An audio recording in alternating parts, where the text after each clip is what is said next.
People are just weird. Everyone is just so different, which is why I think some people have a really hard time if they want to do HR. When we put policies in place, it's more importantly to make sure that employees have that safety and security. And I think if they feel like they're valued by an employer, then that's where the trust and loyalty is built in. The managers that come in and say, this is how I do it, and everyone has to conform to that, that's when you're going to have frustration. Remote work actually does work for a lot of industries. If people are meeting their job description or exceeding them, then the time that they clock in and clock out shouldn't matter. And oftentimes when you talk to someone about like, do you want to be a manager? They feel like they should say yes, because that's the next step. And it doesn't have to be. You don't have to be a manager. That's not necessarily the honor that it sounds like it might be. The thing that I would say that gives me a little bit of pause about AI with HR is that human connection is what we're seeing as like one of the biggest indicators of overall retention. People need people.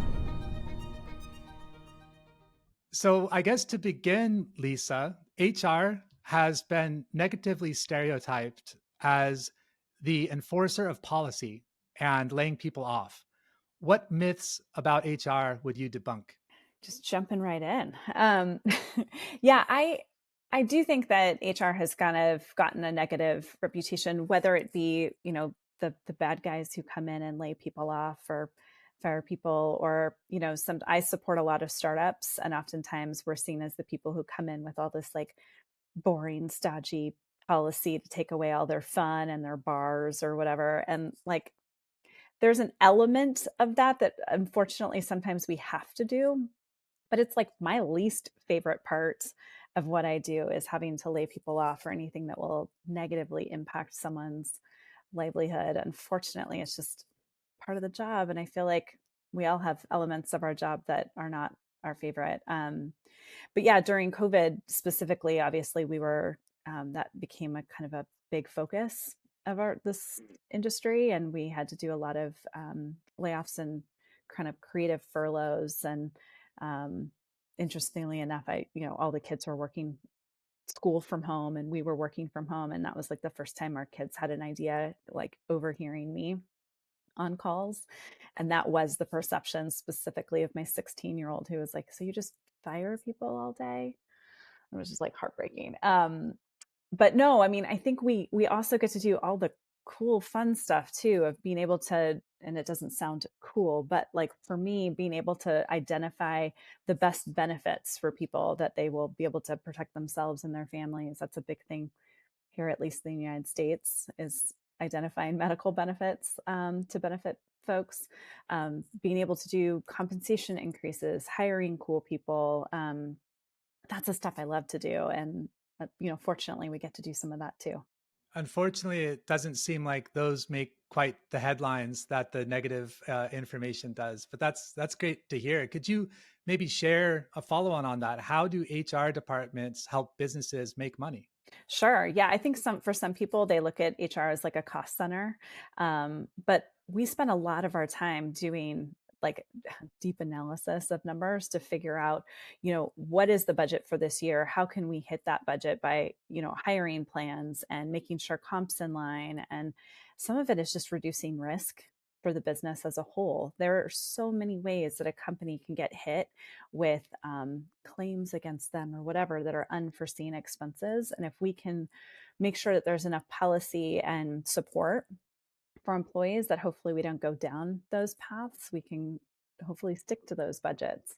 Um, you know, Implementing creative strategies too for retention, because replacing employees is so expensive, and training and retraining of folks is both a time expense but also a money expense as well. And so if we're able to retain staff, that's really going to be beneficial for the company from a financial standpoint as well. It's one of those things with HR that, like we've said, it might have a bad rap sometimes, either from the employee side or the employer's side. Like, oh, they're the police telling me what I can and cannot do. But when you see situations that go badly, you think, thank God there's a HR, right, to step in and help with these things. And that might be employing certain thing or employing certain people or implementing certain things that increase retention, reduce the cost on that from a business side. It might be protecting an employee on that side. What I think is fascinating about HR is all of the different areas. It's the data, the trends, the legal, all of the analysis, as well as the people side. Can you talk a bit more about the balance of those two things, and what you maybe do more of or less of, how that works? Yeah, I think for what we do for Retain, because we're an HR consulting firm, so we have the opportunity to work with lots of different companies across the board all the time. So that we get to kind of juggle between all of those, even within one company versus like all of them. I would say that, it kind of really depends on what the situation is, on where we're spending more of our time. But it has been really fun to be able to go between, the corporate side, the analysis side, the spreadsheets, and all of that, to be able to really work with employees to figure out what are the core motivations of the people on this team. What are they hoping to achieve? How does that fit in with the overall objective of the company? And how can we provide opportunities for success and growth for employees? And I get a lot of that data by just sitting and talking to employees, which is really fun for me. Obviously, we have to do some of the other work, but um, working with the teams is the most fun. And what do you see then, out of interest? What are the things that you're seeing as common threads as to what people say are the things that are most important to them for to stay in a company? To stay in a company. Yeah, I feel like employees want to feel heard, and they also want to feel like they're being supported, right? So from the being heard standpoint, like a lot of these people are experts in their field, and they want to make sure that they are contributing to something that's meaningful, right? And so being able to contribute to the strategy or what have you, and not just be the person who's coming in and checking all the boxes, I think is really important. People want to feel fulfilled in that. I think on the other side, people want the security and safety. As I mentioned, I know that you being in London and you being in Canada, you have a very different system for things like benefits. But for us, making sure that we are being able to say to employees, we're going to do everything we can to take care of you and your families. And so we're going to provide medical benefits, and here's how we can afford that and do those things. Making sure their compensation is aligned and fair. Um, Being able to provide people the security of not feeling discriminated against or what have you. There's a lot of things that when we put policies in place, it's yes to check the box of the law, but it's more importantly to make sure that employees have that safety and security. And I think if they feel like they're getting that, if they feel like they're valued by an employer, then that's where the trust and loyalty is built in. And so they have a little bit, employees have a little bit more leeway, if you will, if the company is going through a harder time, they want to stay and see what they can do now to help other people. It can be like a cycle. You've worked for some prominent companies, Blue Shield and PG&E in California, as well as Lyft. What is different about each of those roles?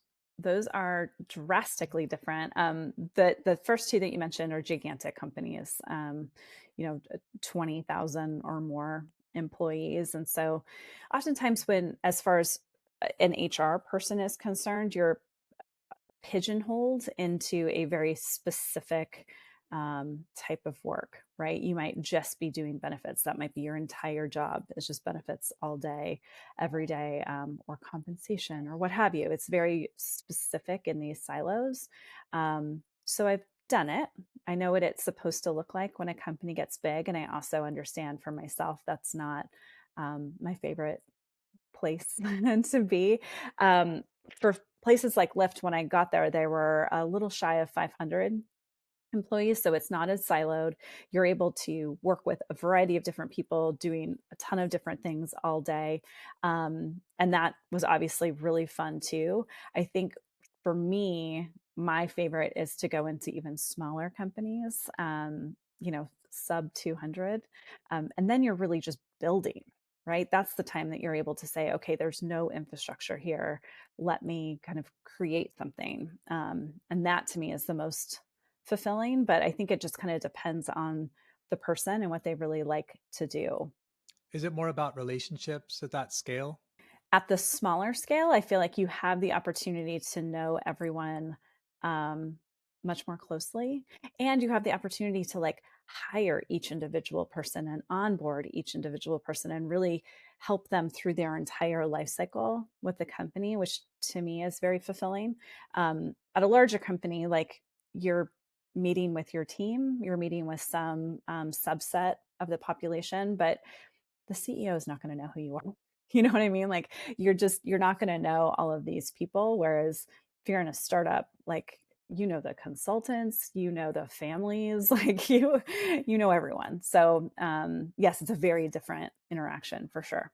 So speaking about startups and maybe not even just startups, but the smaller companies, what would you say is the top two, three HR functions that need to exist from day one?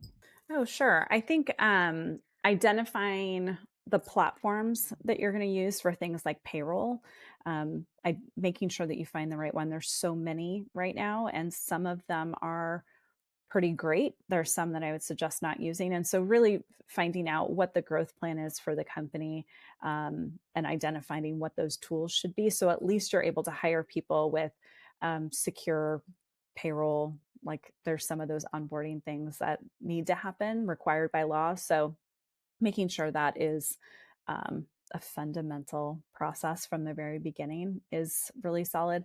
I think also for an HR person to step into that strategic place very quickly and identify, like, what is our funding plan, right? How long before we need to raise funds? What does that plan look like? And how does that tie to headcount? Because, oftentimes someone will say, okay, we just closed a round and now we need to hire 20 people. But unless you've started that ahead of time, you have all this time before those people are coming in and now you're already behind. So I think really working with leadership and the board very early to map out those plans, I think are I think that's a really, really important place to be. And then I think the third thing would be policies, making sure that we're really thinking forward in terms of what are the things that are required, but also what are the things that are going to provide that safety and security, like we talked about before, to set the expectations really early. Why is the HR model you use at Retain better than most? Mhm.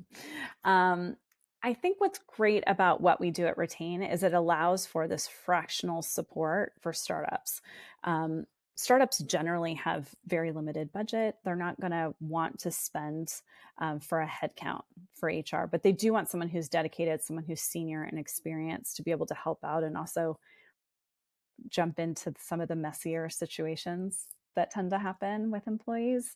And so being able to provide that according to their budget, according to their size and scope and what they need, has uh, proven to be very beneficial for startups.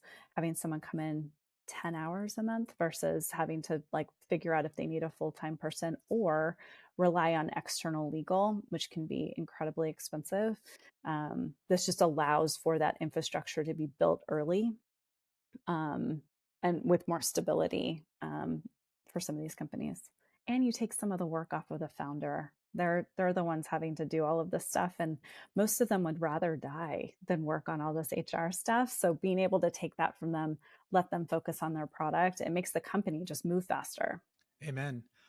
What are the pitfalls of employees existing in an HR heavy work environment? Oof. I think sometimes, and what I have seen sometimes is that um, it can start to feel a little too HR heavy in terms of, rigidity, and that tends to happen. There's always kind of a pivot point when a company starts to scale and grow.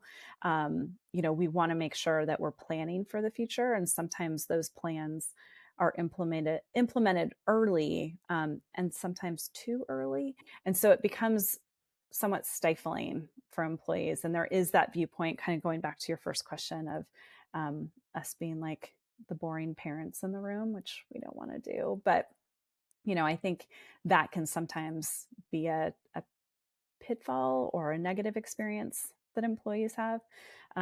I also think that sometimes if the HR team doesn't really know the employees, decisions can be made, not really factoring in their specific circumstances, and that can be really hard for people to understand why decisions have been made, and why a company needs to kind of do what they're doing. I think when we know a lot about the team, and we're able to factor in those specific circumstances, some of those plans can now be a little more flexible, which is helpful. I want to take a pivot into understanding a bit more about 11 and where that came from, and what were the needs you saw that it fit. This kind of has gone back, I think, I mean, since the dawn of time, probably, but like specifically for me with COVID, we were doing so many layoffs and furloughs and terminations. And, um, we were doing just thousands of exit interviews. And part of the thing, we were kind of anticipating people giving feedback about COVID, right? About working remotely and not having the support. But really, what it came down to was a lack of communication. They just didn't feel like their manager or someone on the leadership team cared. So they just hadn't had a meaningful one on one. Their manager likely didn't know what they wanted to do in their career. And so they started to feel like just a number. And so that's going to cause turnover. And in this particular case, being laid off, some people felt like they were chosen to be laid off because there wasn't that connective tissue. So in doing this, my one of the co-founders, he's an executive coach, and he was seeing that as well, but from the other side, right? Working with leaders and saying like, I'm going into these one-on-ones and they just suck. Like I don't know what to say. They don't know what to say. I don't know how to structure these. And so in conversations spanning like the last year, we've been talking about, what would be important, what would be helpful, what would I want as an HR person in some of these companies, what would he want as an executive coach, and so we decided just to try to make it. It was um, kind of a strange thing as it all came together. But essentially, what it is an app that allows people to record in the moment. Like you can just pull up your watch and open the app, and it just records kind of your thoughts and feelings in the moment. And it gets sent to the manager or vice versa, without all the notifications. Like not the pings that makes you feel like I have to respond right away. But instead, you're able to hear it. You're able to hear the tone and then plan on discussing those thoughts and feelings and fears and whatever in the next one-on-one. It allows time for that person to hear it, process it, hear the tone, all of that, and create an intentional response. Whereas right now, I think we just get pinged on Slack and there's the pressure to respond no matter what time it is, very quickly without a ton of thought. So we wanted to separate, and kind of create that human connection situation again. That's great. What's been the initial kind of response from that as you've been testing it?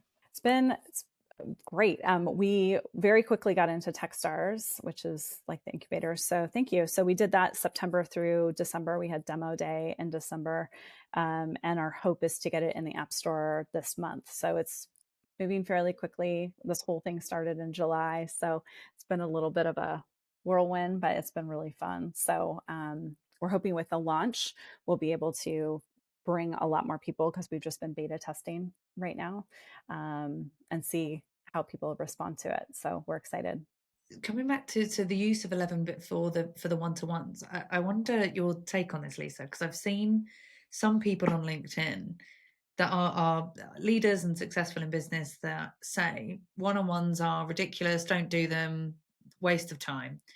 I think the opposite, but I wonder what your argument would be against that. I think one-on-ones are really important, but I think it depends on the manager and the employees, right? And so this kind of goes back to that flexibility situation. You're going to have people on your team that absolutely hate one-on-ones, but they need to be able to get a hold of you and ask questions on the fly, right? And so that is a form of one-on-one that you just need to adapt to as a manager. You need to know who the people are on your team and what they need. You're also going to have people on your team that want to meet with you every Monday at 10 a.m. and go through their agenda.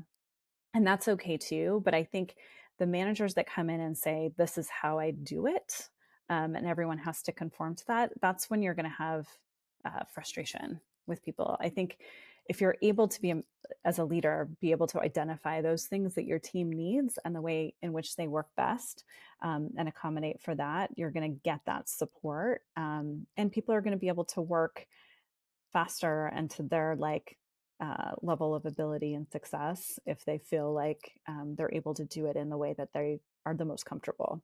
But I think touch points are really, really important. Just letting people kind of do whatever they want to do without any sort of touch point can go sideways too, unless you have like some incredible team that you've worked with for a really long time. It comes back to what you were saying about people giving feedback as well. We learn in different ways. We give feedback in different ways. We need to be managed in different ways, and really, it's about the manager molding to that rather than this is what we do because that's how I want to do it. That's right. And I think that's hard. It's a hard message to give a manager too, or a leader is, you might have a variety of different types of one-on-ones that you're going to do throughout the week. And that can be overwhelming and daunting for a manager who just wants some sort of structure. Um, and, I think for some managers, there needs to be some structure. And so helping them put that in place is important. But, getting people to a place where they can really dig in and understand their team in a meaningful way, I think is really important. How do you manage or balance strict HR requirements while maintaining culture at a startup? Yeah, that's a good question. I think what I try to do in my approach is really deeply understanding the laws, and also balancing that with understanding the company, right? And an example of this was during COVID when people all went remote. There was a mandate. I don't know if you guys have this in your country, but companies here are required to have these really cheesy posters in a public space that gives information about the rights of employees and minimum wage laws and everything. And they're fairly gigantic, and you're supposed to put them in like, the meeting rooms or whatever so people can see them. And fine, but in a startup, no one really wants those. And so we still want to make sure that they're up somewhere. But when everyone went remote, the mandate was that everyone needed to post them in their home office, which is never, ever, ever, ever going to happen. No one's going to want to do that. And so for us, it was a matter of saying, like, to the founders, like, just so you know, here's actually what it says. Here's what we're supposed to tell you to do. But instead, what we suggest is that we just put this in Slack and pin it so people have access to it, or remind them that all this information is already in the handbook that they already have. But let's just note it somewhere so that we can say that we showed it, but like we're not going to require everyone to post these in their house. Um, so I think there's a balance of understanding what the law is, but also what the risk is. If there's little to no risk with being flexible on some of those things, then we're absolutely going to do that to hold the culture. Um, we have a ton of startups with huge bars in their facilities, or they do these offsites for weekends in Tahoe, and things can get kind of sideways. And like, you don't want to take that stuff away, but you do want to have policy that protects the company too. So I think it's all a balance. And I think we don't always do it totally right. Some of it's kind of a guessing game, but I think really understanding the law and really understanding the associated risk is very important. Have you seen the movie Office Space? Yes, When you said that, what came to mind is the minimum flare requirement. And it's like, well, you can do that if you just want the minimum. that's right. That's exactly right. It's a great movie. You mentioned the pandemic and the sudden move, drastic, and all encompassing move to remote work. And now you're seeing some pushback, particularly at the executive level with performance. From your perspective, the people first perspective, or maybe like kind of balancing, many variables within the company, where do you see kind of the performance? Where does remote work, and where does it not work? Is there a happy medium? Personally, I think that absolutely there's a happy medium. I think ultimately what I think we proved out during COVID is that remote work actually does work for a lot of industries. Obviously, manufacturing, a lot of these places where you need to be on site, that's excluded from this. But tech companies, like all of these things where they're now forcing people to come back on site. I think there's a lot of different reasons why companies feel that way. I think leaders kind of felt that culture broke down, it is much harder, and you have to be much more intentional. It takes more energy for managers to bring teams together when they're remote. So I think some of those things made it harder, if you will. And so there is a perception that if everyone came back on site and they're working together in these cubicles and hanging out in the kitchens, like it would create the culture again. And it might. I think that there is some value to people being able to see and interact with each other. We have seen the pushback though. You have all these people who have worked remotely. In often cases, they've moved. Their family life is completely different. Their expectations are totally different. And so to abruptly force people back to work, it's like forcing people to have to move again and things that they're unlikely and unwilling to do. So I don't see a huge increase in productivity with people as they return on site. I haven't gotten that feedback, at least not monumental enough to justify the feelings that employees have about the change.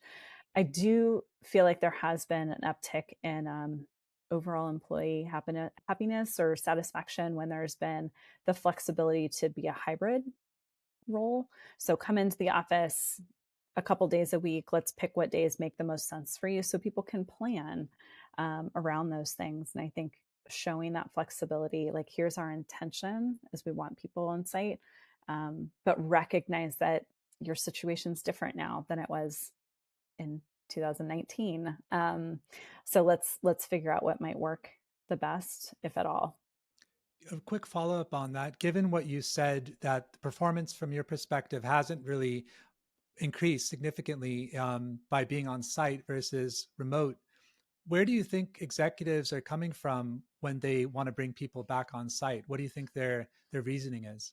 I mean, I think for some leaders, the inability to see what your team is doing at all times, the inability to see like what time people got into the office, what time they left, making sure that that aligns with the expectations of the job.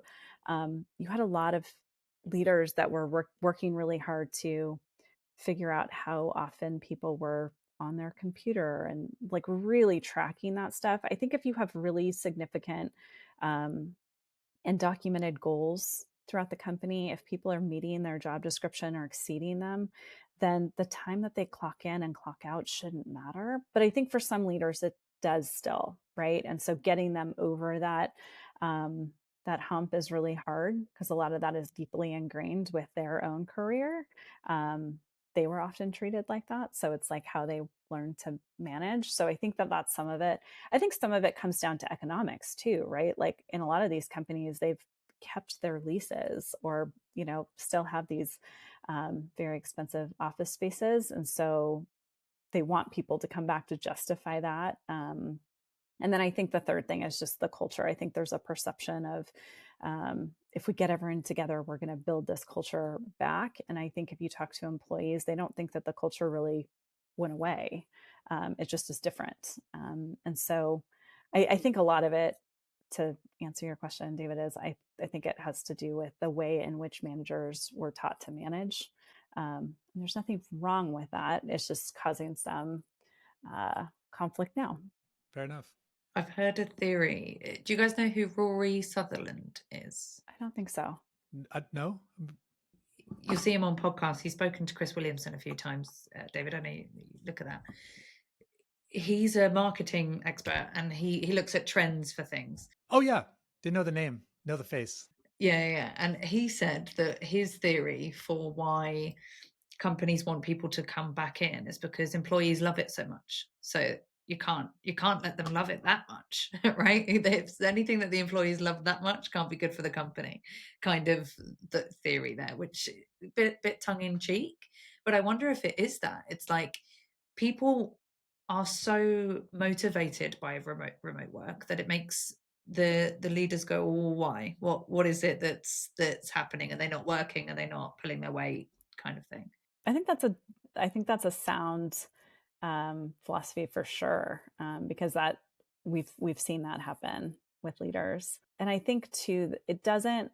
it doesn't help that people have said, even though it's true, that while I work remote, I'm able to multitask with my life, right? And I think um, managers really want to know, and leaders really want to know, especially when they're talking about compensation and salary, that like we're paying you for this role. The expectation is that you're doing X, Y, and Z. But if you're doing other things, that can be hard. And I think something that did come out during COVID is understanding and learning that employees in some cases were taking on 2 or 3 remote jobs at a time. And so that's an easy thing for now for a leader to say, well, wait a second, first of all, that goes against our policy. Like you signed something that said you would not do that. So that's an issue. But if you're working at all these other companies at the same time, then how are you effectively doing your job for me? And then why are we paying you? So I think to say if everyone's back on site, then I can see what you're actually working on. So it goes to that oversight thing again, too. I think it comes back to the productivity, right? If the performance is high either way, who cares if it takes less time or where people do it? And I think as well that with being on site, I know for me anyway, I'm a chatter by nature. I get way less work done if I'm around people than if I'm at home. So there's pros and cons either way. It depends on the people, I guess. But it's the flexibility ultimately that helps to balance some of that in the best way. And I think it's really hard in general for people, everybody, to find work life balance. I know that for me, prior to COVID, I was commuting, an hour each way. And so, you take that time, and what else can you be doing during that time for your life or even for work? But to be able to, because I'm a mom, we have 4 kids, and so to be able to have like us do this right now, there's laundry in the background, and like you can, there's just things that can continue to move. I can be home if a package needs to be delivered. It doesn't mean that I'm not doing my job. It just means that now I'm able to do things and fulfill things in my life that prior was a big rub for me, right? It was really frustrating, and you were trying to condense all these things into the weekend, which I think that it just enhanced a lot of people's lives. And to your point, like being on site can be super distracting. It can be fun, but it can be super. It's good for team building and things like that, but maybe not so good for productivity depending on the people. That's right. Yeah, I agree with that.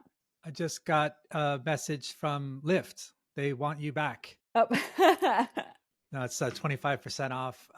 For people who just launched a business, what are the top HR functions they should have in place on day one? day one's tricky because it depends on like when they're hiring people. But like I said before, I think making sure you have some of the main systems in place for payroll, making sure that you have a process by which you're getting, I don't know, you probably have a different process where you are, but here we have something called an I-9, which is um, us checking their right to work. And that's there's a lot of oversight on the government on how that's done. So having some of those in place and not being kind of loosey goosey on that stuff is really important. But I think the earlier that you can get some policies, even basic policies in place, I think having that prior to employees joining is always helpful. I think sometimes when you try to implement policies after people have been there, not adhering to those policies, causing them to have to change or whatever, there's usually some pushback on that. So setting those expectations really early. And you'll see that with like serial founders, right? Like their first, you'll hear them tell stories all the time. It's like, oh gosh, I wish I would have done this earlier in my first company because we waited too long and then X, Y, and Z happened. Like most founders have that story. So then it becomes their priority moving forward is like, nope, we need these policies as soon as possible so that people know not to do some of these things. You mentioned I-9, and I've heard recently some controversy over H-1B visas and talking about the kind of legalities of having like the ability to work and monitoring and managing that. Where do you see as far as the efforts to have like the best workforce and being fair to people. Do you think that legislation kind of skews towards the balanced, or do you think that there's some changes, easy changes that you see could be made? That, David, is such a great and loaded question. And here in the United States, we've had a lot of change in the last couple of months. And so I would say that for everyone here, it's like we wake up in the morning and I'm guilty of it myself. I open up some sort of news app and it's just like, what is happening today? I saw this podcaster saying, I want off this roller coaster." Yeah. And to be fair, I feel like I need to be careful when I say it. I'm not sure why, but I think that has caused a lot of employee questions. Speaking specifically to the rights to work, um, there's been a lot of conversation about that. We just had someone who has a green card who was just detained and potentially being deported. Like it's wild right now. And I think I wish I had some sort of like crystal ball to say like this is how it's all going to work out, but it is day to day right now where we're like, oh wait, that's totally um unconstitutional, and yet it's happening. And so it's hard to know. I think for employees there's a lot of uncertainty with specifically people who are on visas. I think going to what I think the heart of your question is like, and it's also tied to DEI initiatives, right? And so, how do you hire, right? Do you hire US workers first to give them a first shot and then go international? Or do you really just focus on finding the right person for the job? And I think for me, what I try to encourage is you need to find the right person for the job. And there may be people who are needing a visa for that. And if they are just if they're more skilled and more experienced, then we should get the right people for the job. And I think that extends to the DEI as well, right? With DEI and whatever you want to call it, right? It allowed for the best people to get the job, whereas prior to that, it was a very slim workforce, if you will, in terms of what people, their backgrounds were for specific jobs. So I'm always trying to encourage our companies to open that up, just be as broad as possible to be able to find the best person for the job and remove all bias. And that includes some of the visas. That said, visas they do create complication for a company, and it is a cost.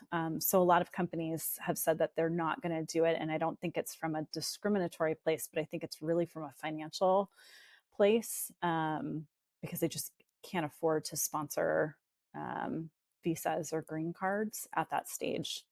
So you'll see these blanket policies saying that this role is not open to visa, and oftentimes it comes down to the financial element of it.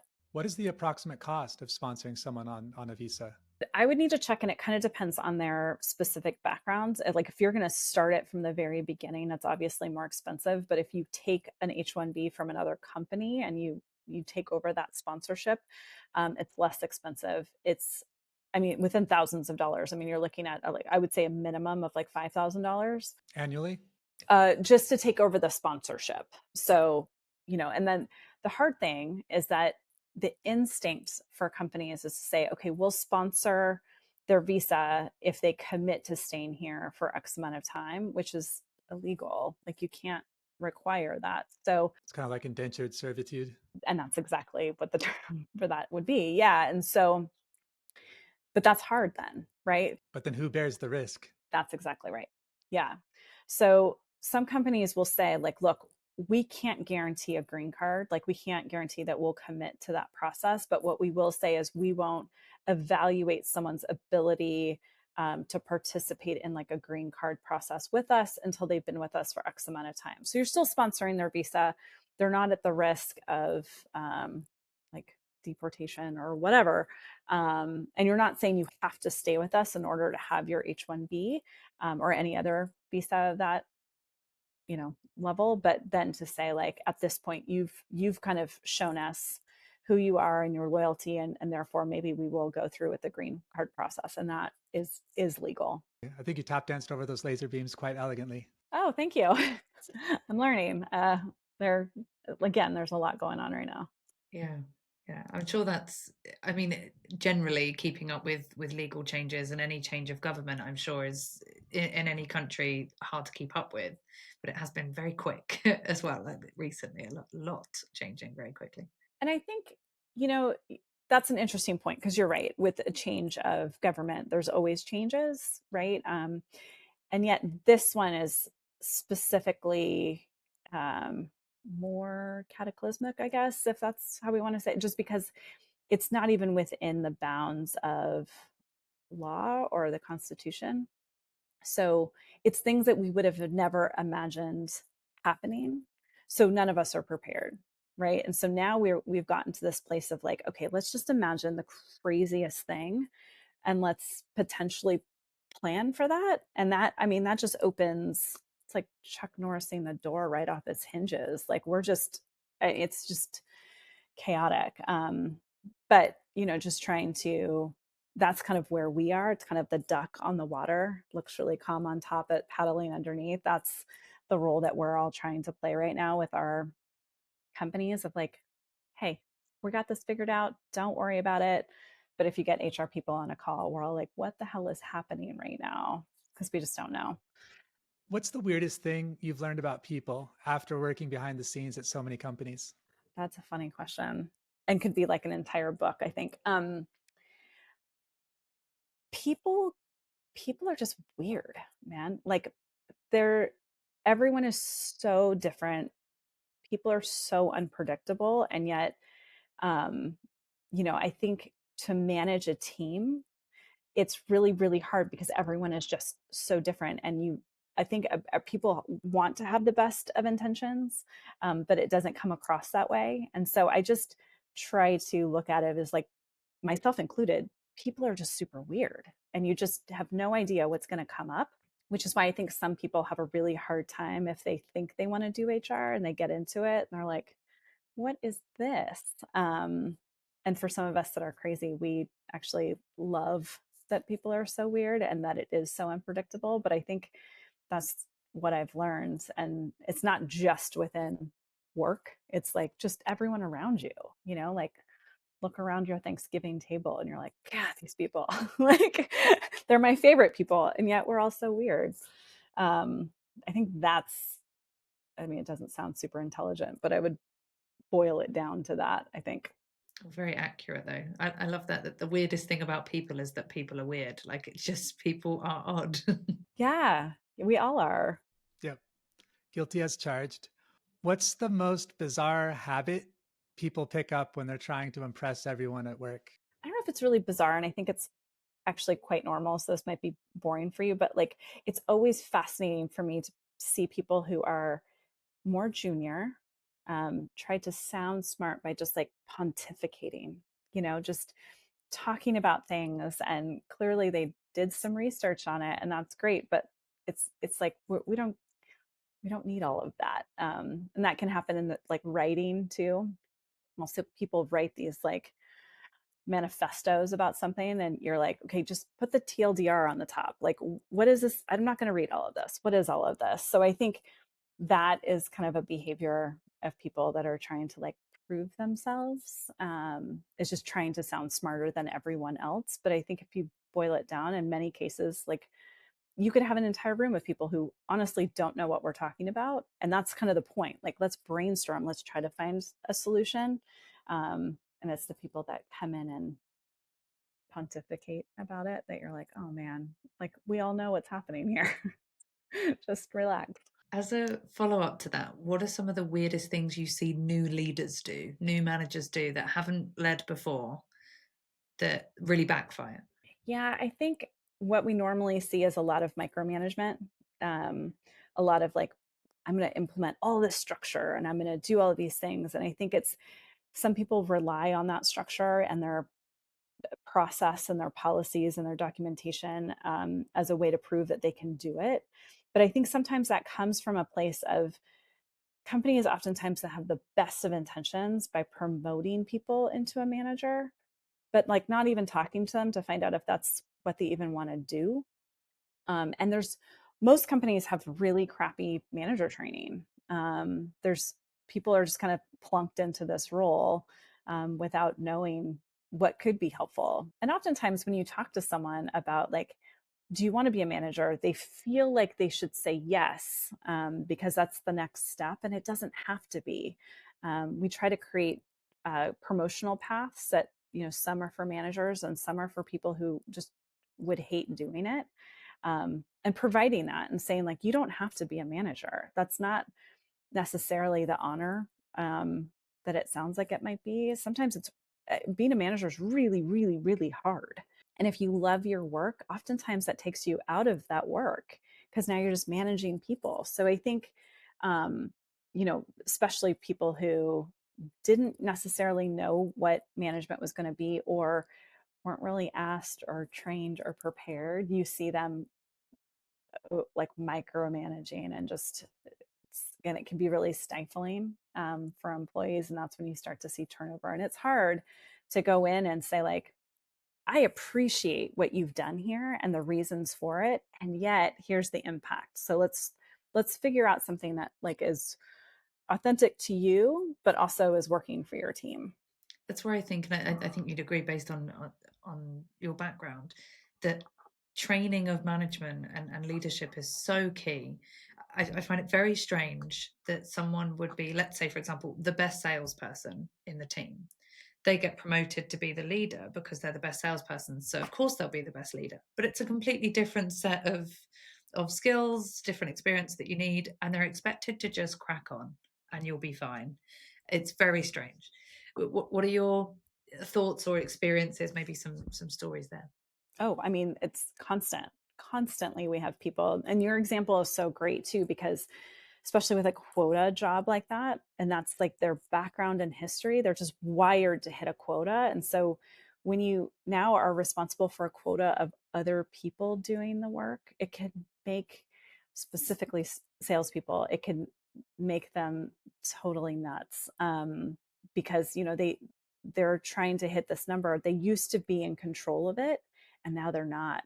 Right, they're trying to have these other people hit these goals, and it can just go really sideways. And so I think for a company, if that's going to be successful, if you really want to promote certain people, it's really important to identify if they even have the traits of a manager, but do they want to do it? Do they know what that means?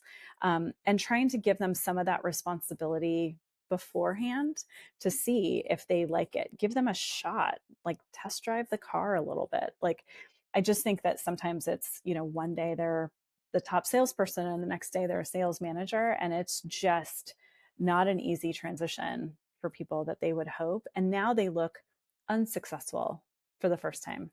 And that too is a really hard switch and psychologically can be super damaging. And that's when you see people wanting to leave because for the first time they're not successful and they're having those conversations, and it's not fair to them either. I've spoken to a few people who said that middle management is most at risk with AI replacement. Within your industry, do you see any kind of beachheads that might be the first to receive AI? I think HR is actually AI has been really helpful for HR in many ways, because we're oftentimes developing these communication plans, and just running it through one of the systems has been helpful. I think there's definitely tools that we use for HRIS that are incorporating AI that can be helpful. The thing that I would say that gives me a little bit of pause about AI with HR is that human connection is what we're seeing as like one of the biggest indicators of overall retention in a company. And so if a company relies too heavily on AI, specifically for employee support, it's, that's not going to create human connection. That's not going to create any sort of sense of loyalty with the team, or the company. And so you're going to start to see, and we've already started to see it, higher rates of turnover. If an employee comes and says, I have questions about my benefits, like my kid is sick and I'm not quite sure how to do X, Y, and Z, and you send them to a chatbot, it's not going to go over really well. It's literally called human resources, right? Like it's a human, clues in the name. Yeah. We're starting to see more companies try to lean heavily on AI, but we've also seen them start to come back to of just like, okay, people need people, right? And founders were now the people that the team was going to with a lot of the questions. So I think it's been a bit of an interesting reality check in some ways for founders to even have a glimpse into the types of questions that we work with all day. That AI can answer a number of these things, but it's not going to be necessarily tailored to the company. It's not going to be specific to their personal situation, and then the frustration can go through the roof for an employee. So I do think that AI is going to help in a number of ways, but I think the companies that are going to be successful are the ones that recognize that human connection is really important for their teams. Makes sense. Where would you like to point people to get in touch with you or to follow what you're doing? Yeah, definitely. I'm happy to talk to anyone who has any questions. I can be reached at email. So just lisa@retainhr.com. Um, we're on the socials and LinkedIn and all of that stuff too, just under Lisa Maree Blumenfeld, or Retain. But yeah, anyone who wants to reach out with any sort of questions, I'm happy to chat. Great. We'll keep an eye on the App Store for your new app when it's released. Thank you for talking to us today. It was a great conversation. Thanks, Lisa. Yeah, absolutely. Thanks for having me on. This was really fun.